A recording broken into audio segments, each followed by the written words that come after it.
Hello everybody and welcome to a different kind of video. This time you're going to see me analyze the duel that was shown to us in the Yu-Gi-Oh! 2-player starter set. This duel is designed to teach people how to play the game, but for this instance I'm going to treat it somewhat like a commentary, the kind that you would see in the feature matches. So the first player, player X, starts by setting a Queen's Knight, and then player S decides to summon Sparkman. Sparkman will then attack into Queen's Knight, but since Queen's Knight has 1600 defense points, nothing happens. So good news on behalf of the writers. This time around they decided to show that if two monsters have the same attack and defense, nothing will happen. A bit of a weird decision though was having him set Soldier of Stone. Effectively, what he could have done is he could have summoned Lejin, switched Queen's Knight into attack mode, attacked into Sparkman, and then Queen's Knight into attack position. Or he could have also opted to summon Castell, attack over the Sparkman, and created Zeus right then and there. But at this point, I'm assuming that the rulebook is opting to, instead of having the opponent make optimal plays, demonstrate all of the technicalities that can be used. But what this does is lead into suboptimal plays being used quite frequently. And given that this rulebook decides to have both players start with no cards in their hand that can do anything besides be summoned, or in other cases tribute summoned, seriously, why is Launcher, Spider, and Ryuran in this deck? These cards do not deserve to be here. They're not very good. Level 7 for too low of an attack. It just makes no sense. Either way, he tributes his Gilgard for a Clausulus. Again, all of this could have been avoided if the player X just decided to have Zeus on the board.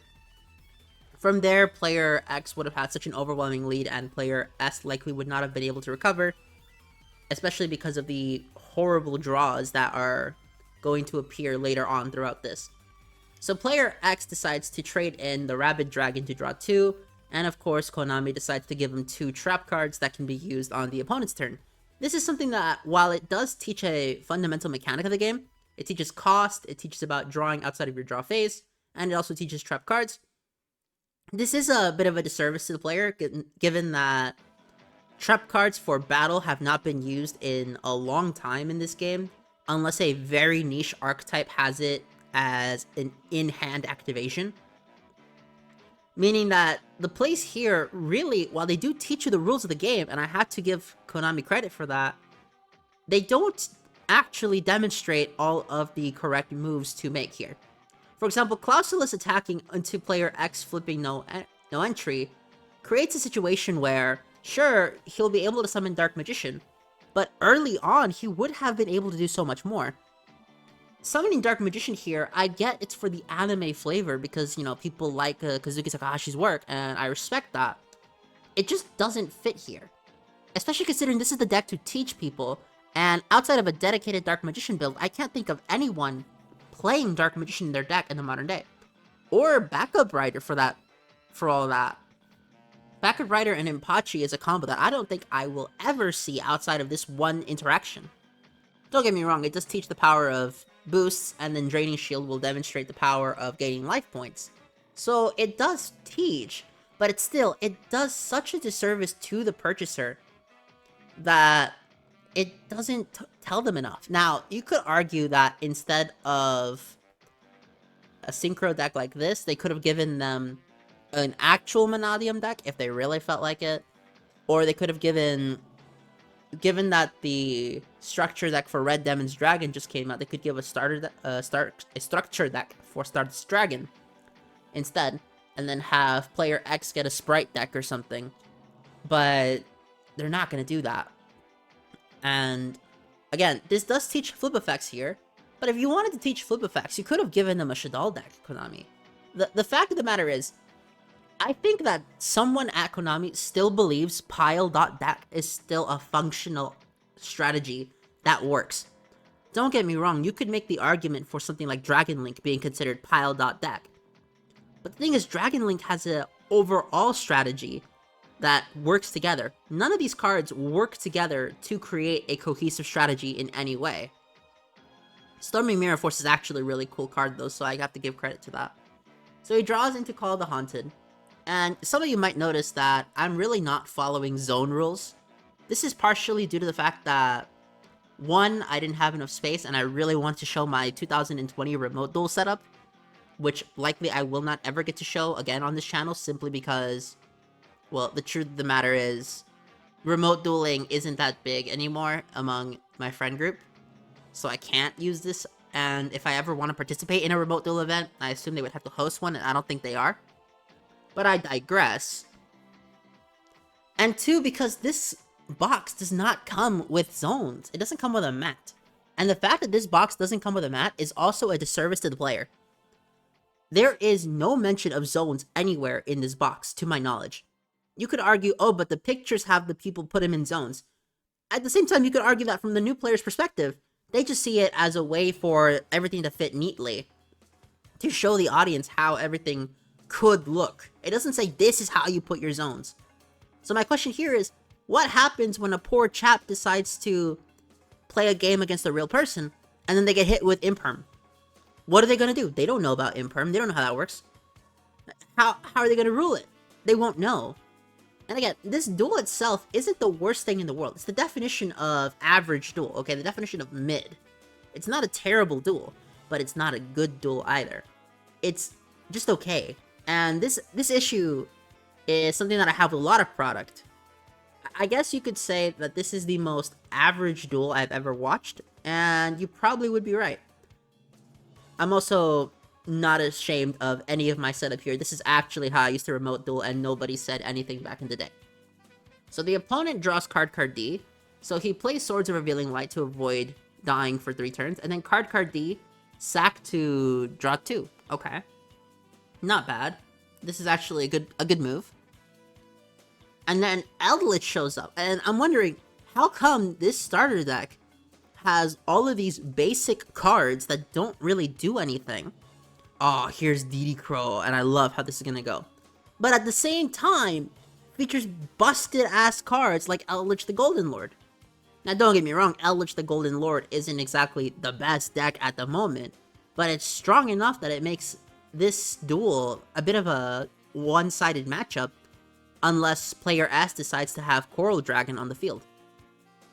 And here, we're about to get into one of the most confusing moves in this simulated game. Why would you use DD Crow to banish Skill's successor instead of Eldritch the Golden Lord? Why? That doesn't make sense. And at this moment, I still question it more and more. Anyways, Obsessive Uva Loop and a Goat Token, I assume, are going to be used to summon this guy, Stygian Sergeants, and Stygian Sergeants will be used to attack both the Swordstalker and the Cyber Dragon. In addition, we have to switch 2 tokens into attack mode, and originally I was just going to envision all of the tokens, just to point out the fact that this does not come with tokens at all, unless you cut out into the booklet that you need to have in order to run the simulated duel, so cutting the booklet would also do more harm than good. It's just, I digress at some point, but I think even I could say that they could have just reprinted these tokens. It's not like these tokens would be super difficult to reprint. They would teach more about the game at a fundamental level and would give a new player something to use. But I guess not, right? I guess not. But now we open Crane, and then we get possibly the most confusing interaction I've ever seen. The opponent goes, and he summons the White Knight, and then Call of the Haunted into Legion. My apologies, White Ninja. He overlays into not Castell, but Daigusto Emerald, I believe. And don't get me wrong, Daigusto Emerald is a good card, but why? I guess he wanted to summon Rabbit Dragon so badly, but why not shuffle away the Stygian Sergeants and then use Eldritch to pop the swords? And then use Call the Haunted to summon the Eldritch guy. Why go through all of these hoops? Again, I don't think that the duel is necessarily a bad duel, it's just a confusing one. They're not making optimal plays, and don't get me wrong, again, newcomer probably won't notice this, but it gets really close to, I think someone will notice this, as soon as Eldritch goes off, and then instead of banishing Eldritch, they banish Skill Successor. Why? This is probably the biggest bluff. Even my past self was making hand gestures, commenting on how ludicrously bad that play was. And this enables Visas Starfrost to be summoned anyways. I mean, we could have already had Zeus been made. But no, they refused. They refused to let us do that. Don't get me wrong, in that instance, Zeus would have had 2 materials. But, I mean, 1 material, but even then, get a card destroyed, which is very doable, and you could attach from the deck.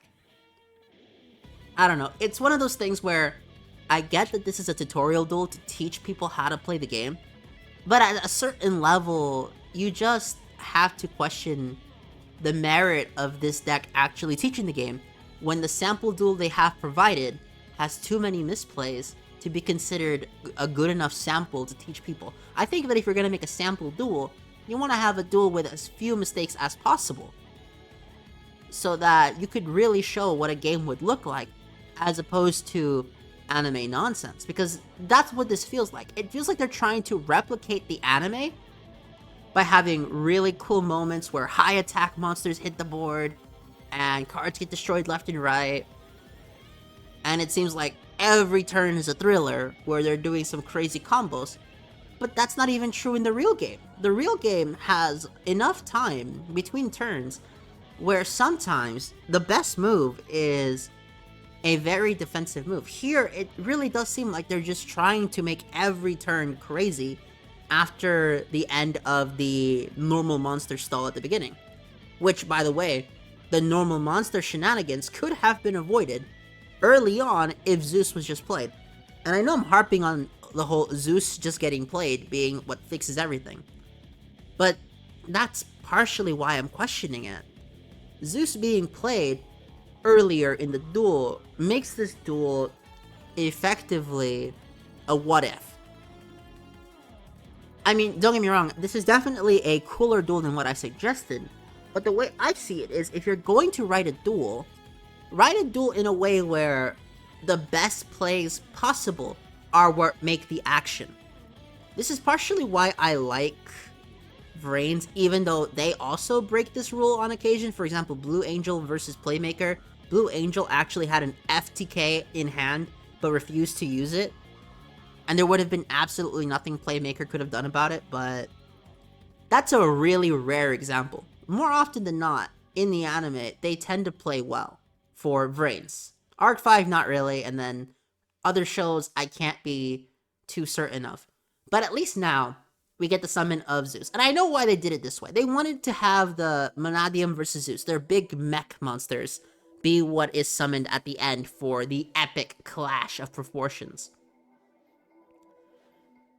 However, it's cheapened when you understand the background context. They detach 2 materials to blow up the field, but then Prime Heart will revive Visas Starfrost. Okay, no problem.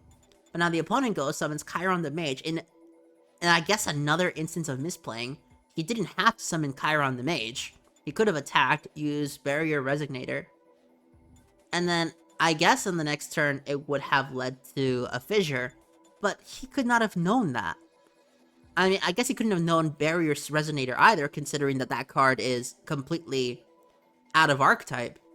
But even after all of that, he decides to banish the Stygian Sergeant for Obsessive Oovaloop and return it to hand.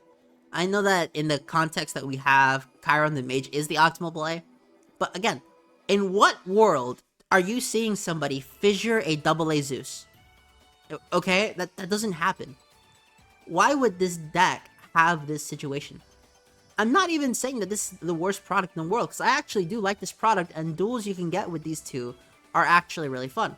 Now, Chiron was destroyed, so he attaches the trap card Needle Sealing and forces a shuffle. Now, even though this was actually a really short duel by context, setting up this duel, running it without all the edits, this duel was over 40 minutes. And doing it with 2 people is over an hour. What this means is that at the end of this turn, Konami will say, and that's time, and end the match right there with player X winning. So I guess this also teaches time rules, but that's not really what happened. What really happened was that they just ended it. There was nothing left. That's all she wrote. The fact that the comic book doesn't actually show a completed game is also a disservice. But that's just me. I hope you actually enjoyed this little brief commentary over the practice duel in the Yu-Gi-Oh! 2-player starter set. I hope you all enjoyed, and I want to know from you, if you would have written the duel differently, had you had to use the same cards, how would you have done it differently? And two, if you could use different decks and make a simulated duel that are designed to teach the players the game, how would you do it? Have a nice day.